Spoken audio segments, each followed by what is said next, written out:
मतलब कि जो श्राद्ध, पुरुष भी तो बड़े मजे से चखते हैं खीर। जब महिलाएं खीर बनाती हैं तो क्या उसे पुरुष नहीं खाते?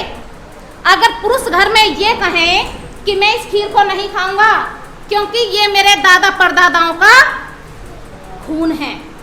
हमारे समाज को 100 साल के इतिहास का नहीं पता और उस समाज को मनुवादियों को ले लो, हजारों साल का इतिहास पता है। क्यों? किसकी वजह? क्योंकि उस समाज का जो व्यक्ति है, अगर लाठी से चलने वाला भी व्यक्ति है तो अपने घर में 5 साल के बच्चे को लेकर के बैठ जाता है, जो मैं वहां नहीं जा सकती। क्या वो मस्जिद है? क्या वो मस्जिद है? क्योंकि मस्जिद में महिला नहीं जा सकती। बुद्धं शरणं गच्छामि। नारी के मुक्तिदाता, संविधान निर्माता डॉक्टर बी आर अम्बेडकर को नमन करते हुए, भारत में शिक्षा का बीज बोने वाली सावित्रीबाई फुले जी को नमन करते हुए, 33 करोड़ को अपने घरों से निकालने वाले पेरियार रामास्वामी जी को नमन करते हुए, भारत में जन्मे बिरसा मुंडा जी को नमन करते हुए, हमारे भारत में ही नहीं बल्कि बाहर भी भारत को बौद्ध में बनाने वाले जितने भी मिशनरी हैं, अगर हम उनका नाम लें तो समय बहुत हो जाएगा। तो इसी के साथ ही यहाँ पर सभी उपासक और उपासिकाओं को रोमा रावण बौद्ध का नमो बुद्धाय जय। अभी समय मिला है सिर्फ 5 मिनट का और 5 मिनट में ही मैं अपनी बात को खत्म करूंगी। यहाँ चली आ रही हैं परंपराएं चली आ रही हैं और हमारी महिलाएं उस परंपरा को मानने में सबसे ज्यादा माहिर हैं। और इस जो ये परंपराओं को जो मैं महिलाओं के लिए बोल रही हूँ, इसमें सबसे ज्यादा जो हाथ है वो पुरुषों का भी है। कभी ये सोच रहे हो कि पुरुष इससे बच रहे हैं, ऐसा नहीं है। महिलाओं से ज्यादा पुरुषों का इसलिए बता रही हूँ क्योंकि यहाँ जितने भी पुरुष बैठे हुए हैं, क्या वे सारे विदुर हैं? अगर विदुर हैं तो मुझे हाथ उठा करके बताएं कितने विदुर हैं। मुझे लग रहा सभी की जीवन संगनी है। तो आखिर क्यों? क्या वजह है? जब आरएसएस के कहीं कैडर होते हैं, संगठन होता है, एक जगह इकट्ठा होता है, उनकी महिलाएं भी साथ होती हैं। इसीलिए उनका धर्म आगे बढ़ रहा है। और हमारी महिलाएं यहाँ साथ नहीं होती तो इसीलिए हमारा धर्म पीछे है। क्योंकि जो परंपराएं चल रही हैं वो आज से ही शुरू ले लो। आज ही मतलब कि जो आज श्राद्ध, पुरुष भी तो बड़े मजे से चखते हैं खीर। जब महिलाएं खीर बनाती हैं तो क्या उसे पुरुष नहीं खाते? अगर पुरुष घर में ये कहें कि मैं इस खीर को नहीं खाऊंगा क्योंकि ये मेरे दादा परदादाओं का खून है, बड़े खुशी से हम श्राद्ध मना करके खीर पूरी खाते हैं। आखिर क्यों? मरने की खुशी में तो खा रहे हैं हम। श्राद्ध का मतलब होता है उनकी विचारधारा को आगे बढ़ाना, अच्छे कार्यों को अपने परिवार में बताना। जब हम इस चीज को अपने परिवार में बैठ करके नहीं बताएंगे तो खाओ मजे से खीर और पिटते रहो। यही तो हो रहा है। तो कमी किसकी है? महिलाओं को दोष देने की जरूरत नहीं है। पुरुषों, मेरे जीवन साथियों, सबसे पहले कमी हमारे पुरुषों की है। अगर मेरे पुरुष की कमी होती, मेरे जीवन साथी की कमी होती तो आज मैं आपके बीच में बैठ करके खड़ी होकर के इस बात को नहीं बोलती।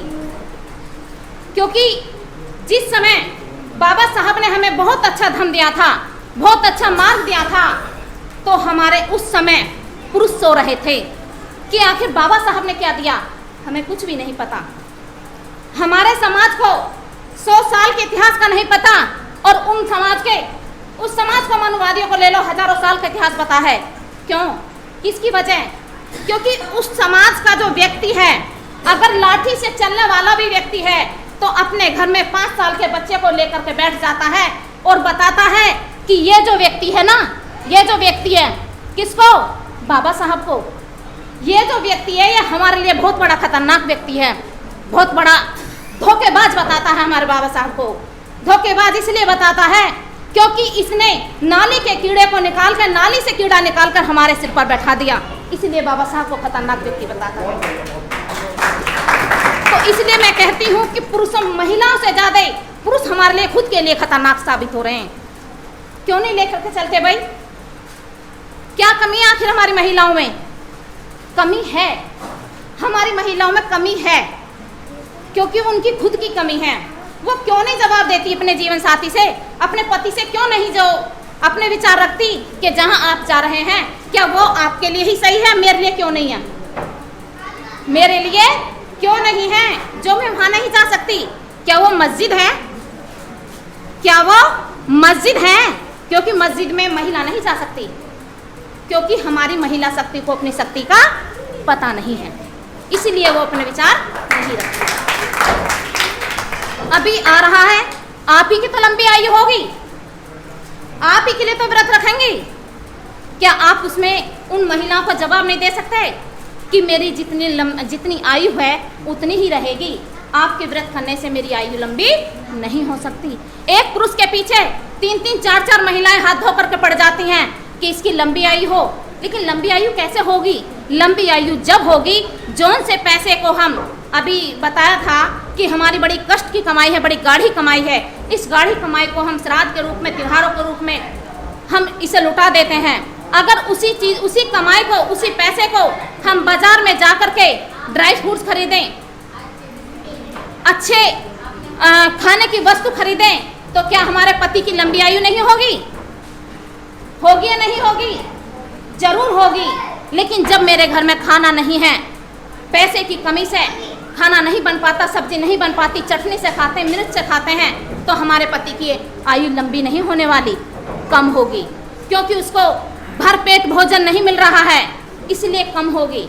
क्योंकि जो हमारे लिए खाने योग्य वस्तु है उस चीज़ का अभाव है हमारे घर में, तो लंबी आयु नहीं होगी। सबसे ज़्यादा हमारे परिवार को नीचे धकेलने का जो काम कर रहा है वो पुरुष कर रहा है, क्योंकि महिला में एक भी अवगुण नहीं है। दारू महिला नहीं पीती, बीड़ी महिला नहीं पीती और गुटखा महिला नहीं खाती, ये सारे नशे के आदि कौन है? पुरुष। तो महिलाएं क्यों नहीं खड़ी होती? क्योंकि महिलाएं ऐसे सभा में जाती नहीं हैं, इसीलिए महिला नहीं खड़ी होती। तुम्हारे लिखा था कि कर गुजर गए वो भीम थे, कर गुजर गए वो भीम थे, दुनिया को जगाने वाले भीम थे। हमने तो साथ ही इतिहास भी नहीं पढ़ा और इतिहास बनाने वाले बड़ा दुख होता है। यहाँ दुख इसलिए होता है कि जिस समाज से मैं निकल करके आई हूँ वो सब बाबा साहब का ही तो समाज है। बाबा साहब ने इस नारी को, जो ये महिला है, ये पुरुष की पैर की जूती थी, लेकिन बाबा साहब ने सर का ताज बना दिया। शर्म आती है मुझे महिला शक्ति पर, शक्ति कहते में शर्म आती है, क्योंकि जिस महिला को, जिस इंसान को, जिस पुरुष को अपनी शक्ति का ही पता ना हो तो उसे कैसे शक्ति कह दें? क्या बाबा साहब ने कहा था कि समय से पहले मृत्यु आती है? नहीं आती। या किसी विद्वान ने भी कहा हो, नहीं आती। अगर हम पंखे में लटका करके खुद को अपनी खुदकुशी करते हैं या किसी ट्रेन के आगे जा करके हम कूद जाते हैं, तो इसमें दोष किसका कहते हैं? भगवान का, किस्मत का। ये काम तुम खुद कर रहे हैं ना। तो हमारी जितनी उम्र उससे ना तो कम होती है और ना ही ज़्यादा होती है, उतनी ही रहते हैं। हम ज़्यादा तो कर सकते हैं विपश्यना के माध्यम से, व्यायाम के माध्यम से, अपने योगा के माध्यम से, लेकिन कम उसे जब कर सकते हैं कि हम उसमें नशीले पदार्थ डाल दें। कहा जाता है कि इंसान की जो आयु है वो 100 वर्ष है। कहाँ हो रही है 100 वर्ष?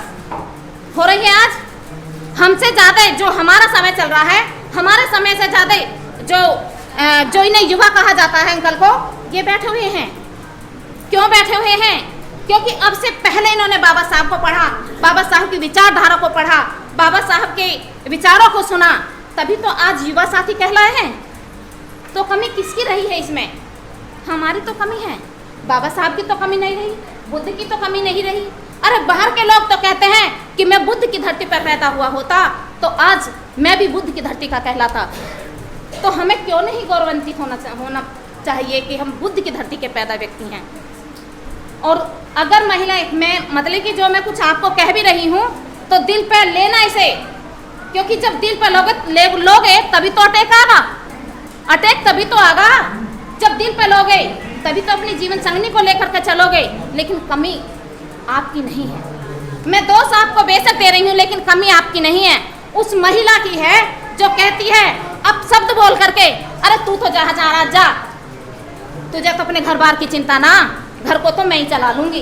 अरे कैसे चला लोगी घर को, कैसे चला लोगी? शादी का गठबंधन होता है दो व्यक्ति के मिलन से होता है। अगर दोनों का पहिया डगमगा गए, एक में ट्रक का लगा दिया, एक में साइकिल का लगा दिया, तो कैसे घर चलेगा? नहीं चल सकता ना, नहीं चल सकता। तो इसमें मेरे पुरुषों की भी कमी नहीं है, महिलाओं की भी कमी नहीं है, कमी है हमारी विचारों की, हमारे विचारों की है। अभी भंते जी ने बताया था कि क्लास में टीचर एक ही वाणी से, एक ही शब्द से, एक ही समय में, एक ही सबको एक साथ पढ़ाता है, लेकिन धारण, जिसके दिमाग में जो धारण हो गया गहराई से, चिंतन से, फर्स्ट नंबर पर वही आता है। आज हमारे बीच में भंते जी, जो भंते जी बने हैं, वो हमसे ज़्यादा, कई गुना ज़्यादा चिंतन किया है, इसीलिए तो भंते जी बन गए। उन लोगों से ज़्यादा हमने बाबा साहब को पढ़ा, इसीलिए तो हम मिशनरी बन गए। जो बाबा साहब को नहीं पढ़ती, तो उनसे ज़्यादा तभी तो आज हम यहाँ बोल रहे हैं। कहा जाता है कि दूध से मक्खन, मक्खन से घी। आज हम सब यहाँ पर क्या बैठे हुए हैं? घी। मिठाई में कीड़े पड़ जाते हैं, नमक में कभी कीड़े नहीं पड़ते। आज हम यहाँ क्या बैठे हुए हैं? नमक। अगर हम बाबा साहब के मिशन को आगे बढ़ाएंगे तो हमें नमक ही बनना पड़ेगा, मिठाई नहीं बनना। क्योंकि जब जब हम मीठी मीठी बातें बोलेंगे, बाबा साहब का धम आगे नहीं चलने वाला। जब हम कड़वी कड़वी बातें आकर के यहाँ बोलेंगे, तभी तो हमारे पर अटैक आएगा, तभी तो हमारे दिल पर लगेगी, तभी तो मिशन आगे चलेगा। अरे बाबा साहब के पास भी 24 घंटे थे और हमारे पास भी 24 घंटे हैं। क्या बाबा साहब के पास 25 घंटे थे या उससे भी ज़्यादा कुछ और ज़्यादा समय था? बाबा साहब 1 मिनट 1 सेकंड को भी गंवाना नहीं चाहते थे। उन्हें पता था कि उनके दिल पर लगी थी, उनके दिल पर लगी थी, उनको कहाँ बैठ करके पढ़ना पड़ता था। और आज हम स्कूल, चाहे फीस कितनी भी महंगी हो, और हम अपने बच्चे को स्कूल हाई फाई ढूंढते हैं, चाहे वो पढ़े या ना पढ़े। इसकी हमारी महिलाओं को चिंता नहीं, पुरुष बेचारे कमाएं या बच्चों को देखें। एक भी हमारे परिवार की महिला अपने बच्चे को लेकर के ये नहीं बैठती कि आज तुझे स्कूल में क्या मिला, स्कूल का वर्क मिला या होमवर्क मिला, नहीं देखती, क्योंकि उसे टीवी से ही फुर्सत नहीं। अभी सच कहा गया था कि मेरे घर में टीवी नहीं है। अभी विद्वान ने बताया, सज्जन ने बताया, कौन सज्जन थे मुझे नहीं पता नाम से, उन्होंने बताया कि मेरे घर में टीवी नहीं है। अरे नाम ही उसका पहले से ही टीवी है। टीवी एक ऐसी बीमारी है जो इंसान को खत्म कर देती है। और जीते जी आप देख रहे हो, जिस घर में टीवी है उसको जरूर टीवी की बीमारी होती है। और परिवार में चाहे कितनी भी इम्पोर्टेंट बात चलती हो, लेकिन महिला कहती है, लड़ पड़ती है अपने परिवार से कि मुझे नाटक देखना है। और जिस घर में नाटक होता है, नाटक देखती है महिला, उस घर में नाटक ही नाटक चलता है। चाहे सास के जरिए चले, दोहराने के जरिए चले या पति के जरिए चले, लेकिन षड्यंत्र ही चलता है। मैं इस बात को एक्सेप्ट करती हूँ कि उन्होंने कहा मेरे घर में टीवी नहीं है, टीवी मेरे घर में भी नहीं है। मेरा बच्चा 6ठी क्लास में था और मैंने टीवी की पुड़िया बांध करके टांड पर रख दी और अभी पिछले महीने कबाड़ी को दे दिया। और मेरी शादी का ब्लैक एंड व्हाइट टीवी आज भी रखा हुआ है, उसे कबाड़ी भी नहीं ले रहा। टीवी की विदिता। लेकिन इसके साथ में एक बात और कहूंगी, जिस परिवार के घर से टीवी निकल गई, जिस परिवार के घर से टीवी की बीमारी निकल गई, उस घर के बच्चे देखना कहाँ पहुँच रहे हैं। और जिस घर में टीवी रखा है, उनके बच्चों को, उनके महिलाओं को, पुरुषों को तो क्या, उनके बच्चों को भी टीवी की बीमारी होने वाली है। इसी के साथ में अपनी वाणी को विराम देती हूँ। सभी को नमो बुद्धाय, जय हिंद।